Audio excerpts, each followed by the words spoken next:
Hello everyone, welcome to Master Cherry Mom YouTube channel. So I hope you all are doing absolutely fine. And आज हम जिस बारे में बात करने वाले हैं वो ये है कि पीरियड्स के मिस होने से 10 दिन पहले ही कैसे मैंने जान लिया था कि मुझे इम्प्लांटेशन हो चुकी है। तो वीडियो को स्टार्ट करने से पहले चैनल को सब्सक्राइब कीजिए, वीडियोस को लाइक करिए एंड शेयर करिए। कोई भी आपका डाउट है तो आप मुझे कमेंट सेक्शन में पूछ सकते हैं। तो चलिए स्टार्ट करते हैं आज की वीडियो के पीरियड्स के मिस होने से 10 दिन पहले मैंने कैसे जान लिया था कि मुझे इम्प्लांटेशन हो चुकी है या फिर हम कह सकते हैं कि मुझे कंसीव हो चुका है। तो देखिए, जब मैं ट्राई कर रही थी कंसीव करने के लिए तो पहले मैं डॉक्टर के पास गई थी, मेरा सारा चेकअप हुआ, सब कुछ हुआ, मेरे मेल पार्टनर का भी चेकअप हुआ, सब कुछ ठीक था, कोई प्रॉब्लम नहीं थी। तो उसके बाद फिर भी डॉक्टर ने फॉलिकल इंडक्शन की क्योंकि हार्मोन्स का लेवल सब ठीक थे।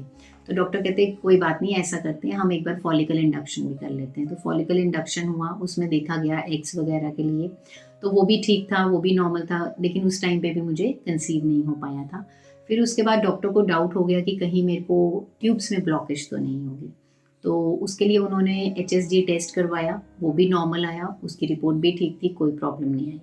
उसके बाद डॉक्टर ने बोला कि आप नेचुरली ट्राई करो, बस आपने एक चीज़ का ध्यान रखना है, आपने थोड़ा सा वॉक करना है, एक्सरसाइज करनी है, लाइट एक्सरसाइजेस, और आपने अपने माइंड को फ्री रखना है।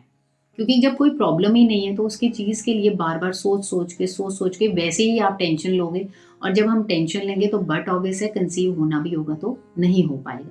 इसलिए आपने टेंशन नहीं लेनी, फ्री माइंड हो जाओ, क्योंकि कोई प्रॉब्लम नहीं है, medically you are fit and fine, you both are fit and fine. तो आप अपना नेचुरली ट्राई करो, कुछ भी और करने की ज़रूरत नहीं है।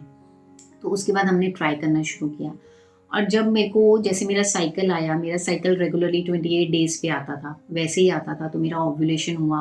फिर उसके बाद हमने ट्राई किया, तो मुझे आप कह लीजिए कि विदिन 2 मंथ्स फिर कंसीव हो गया, जब हम फ्री माइंड होकर नेचुरली ट्राई कर रहे थे विदाउट एनी मेडिसिन और विदाउट एनी ट्रीटमेंट। तो उस टाइम पे क्या हुआ कि जब मुझे कंसीव हो गया तो मुझे सबसे पहले जो सिम्पटम आया वो था मुझे एक्ने का। मुझे पिंपल्स हो गए मेरे यहाँ फोरहेड पे। तो जब मुझे पिंपल्स हुए फोरहेड पे, वन पिंपल आया सबसे पहले, तो मैंने कहा मुझे ये पिंपल हो गया है, और ऐसा तो मुझे कभी पिंपल्स होते नहीं है। तो मैंने सोचा कि शायद मैंने गर्म चीज़ खा ली है, इसलिए मुझे पिंपल हो गया। तो मैंने उस चीज़ को इग्नोर कर दिया, उस सिम्टम को। फिर उसके बाद सेकंड सिम्टम क्या आया कि मुझे ना यूरिन बहुत ज़्यादा पास करना पड़ रहा था। मुझे मतलब हर 1.5 घंटे में मैं यूरिन जा रही हूँ, हर 1.5-2 घंटे में मैं यूरिन जा रही हूँ।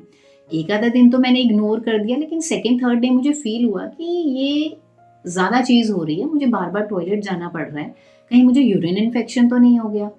तो मैंने सोचा अगर वो यूरिन इन्फेक्शन होता तो मुझे कोई फीवरिश फीलिंग, कोई फीवर आता, कोई ठंड लगती, या फिर मुझे कोई जलन होती, कुछ तो होता, तो वो भी नहीं था। अब उसके बाद आता है थर्ड सिम्पटम। जो थर्ड सिम्पटम आया था वो था मेरी ब्रेस्ट में चेंजेस का।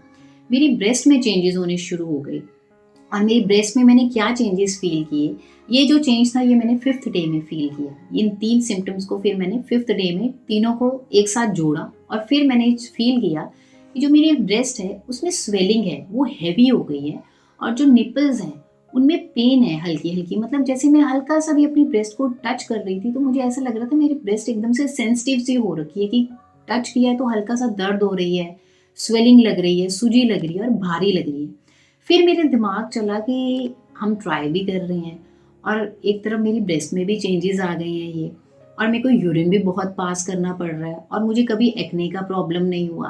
तो ये तीनों चीज़ें एक साथ क्यों हो रही हैं? क्या हुआ? मतलब दिस मीन्स कि मुझे कंसीव हो गया है। लेकिन उस टाइम पे मेरे को ये भी एक डाउट आया कि जब मुझे पहले पीरियड्स आते थे, तो मुझे ऐसा कोई सिम्पटम भी नहीं आता था जब मुझे पीरियड्स आते थे। ब्रेस्ट में तो कभी मेरी चेंजेस नहीं आए जब मुझे पीरियड्स आते थे। तो इन 3 सिम्पटम से मैंने ये जज किया कि मेबी मुझे कंसीव हो चुका है। अब उसके बाद नेक्स्ट सिम्पटम आता है ब्लॉटिंग का।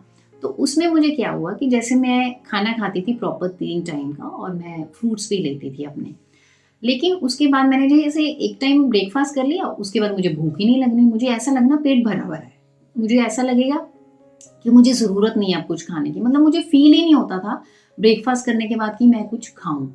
तो इस चीज़ को भी मैंने रिलेट कर लिया फिर बाद में कि मुझे कंसीव हो ही चुका है, और लेकिन मैं उसको पहले चेक नहीं कर सकती थी, टेस्ट नहीं कर सकती थी, क्योंकि मेरे पीरियड्स अभी मिस नहीं हुए थे। उसके बाद जो नेक्स्ट सिम्पटम आया वो था फटीग का। मुझे थकावट बहुत होती थी, मेरा दिल करता था कि मैं काम करती थी और फिर मेरा दिल करता था कि मैं थोड़ी सी रेस्ट ले लूँ। तो मैं क्या करती थी कि फिर मैं थोड़ी देर के लिए बैठ जाती थी और मुझे ये होता था कि अब मैं थोड़ा लेट लूँ, आराम से बैठूँ और फिर उसके बाद बाकी का काम फिर से करूँ। तो ये जो सिम्पटम्स थे, ये मुझे तब आए जब मुझे इम्प्लांटेशन हो चुकी थी और पीरियड्स मिस मेरे तब नहीं हुए थे। सो ये जो मेरे सिम्पटम्स थे, ये सारे वो सिम्पटम्स हैं जो पीरियड्स मिस होने से पहले आए थे। और कई बारी क्या होता है, एक और सिम्पटम भी है, ये ज़रूरी नहीं है कि ये हर किसी में ये सिम्पटम आए और ये ज़रूरी नहीं है कि हर किसी में ही आए या फिर ना आए। बट ये सिम्पटम जो था, ये था इम्प्लांटेशन क्रैम्प का। तो एक सिम्पटम होता है इम्प्लांटेशन क्रैम्प और साथ में इम्प्लांटेशन ब्लीडिंग। कईयों को इम्प्लांटेशन ब्लीडिंग भी होती है, वो होती है कि जिसमें स्पॉटिंग हो जाती है, धब्बे पड़ जाते हैं, 1-2 धब्बे पड़ गए 1-2 दिनों के लिए, पर वो भी बहुत थोड़े से, मतलब 2 की घंटों में 3 घंटों में एक बार एक धब्बा पड़ गया और लाइट ब्राउन या फिर लाइट पिंकिश कलर का वो धब्बा होता है, ऐसा होता है और उसके लिए पैड्स यूज़ करने की ज़रूरत नहीं होती। उसके बाद आता है इम्प्लांटेशन क्रैम्प का सिम्पटम। तो इम्प्लांटेशन क्रैम्प में क्या होता है कि आपको हल्का-सा पेन महसूस होगा, हल्का-सा डल सा क्रैम्प महसूस होगा। मेबी वो आप फ़ील कर भी पाएँ, मेबी आपको फ़ील भी ना हो वो। क्योंकि ये एक ऐसा क्रैम्प होता है, इसका पता ही नहीं चलता। हमें ऐसा लगता है जैसे शायद कुछ खिंचाव सा पड़ रहा है, कोई सुई सी चुभ हो रहा है ऐसे। अदरवाइज़ हमें ये फ़ील भी नहीं होता, क्योंकि और हम इसको आराम से डिफरेंशिएट कर सकते हैं, क्योंकि पीरियड्स के क्रैम्प्स जो होते हैं वो बहुत ज़्यादा इंटेंस होते हैं, तेज़ होते हैं, जो हमें फ़ील होते हैं, अच्छे से फ़ील होते हैं और हमें पता चलता है कि हमें इसके लिए मेडिसिन भी लेनी पड़ सकती है। व्हेयरएज़ जो इम्प्लांटेशन का क्रैम्प होता है उसमें आपको बिल्कुल भी फ़ील भी नहीं होता। आप अगर एकदम फ्री हैं तब आप फ़ील कर पाएँगे, अदरवाइज़ मेबी आप फ़ील भी नहीं कर पाते हैं। तो ये जितने भी सिम्पटम्स थे, ये मेरे तब के थे जब मेरे पीरियड्स मिस होने से 10 दिन पहले, 5 दिन पहले मैंने इनको नोटिस आउट करना शुरू कर दिया था और मुझे पता चल गया था कि हाँ, मुझे कंसीव हो चुका है। तो आप भी रिलेट करके देखिए, नोटिस करके देखिए क्या आपकी बॉडी में भी कुछ ऐसे चेंजेस आ रहे हैं, और अगर आ रहे हैं तो आप इन सिम्पटम्स को ज़रूर कमेंट सेक्शन में कमेंट करके बताइएगा। तो जाने से पहले चैनल को सब्सक्राइब कीजिए, वीडियोज़ को लाइक करिए एंड शेयर करिए। कोई भी आपका डाउट है तो आप मुझे कमेंट सेक्शन में पूछ सकते हैं। मिलते हैं नेक्स्ट वीडियो में। Till then take care, thank you and bye bye.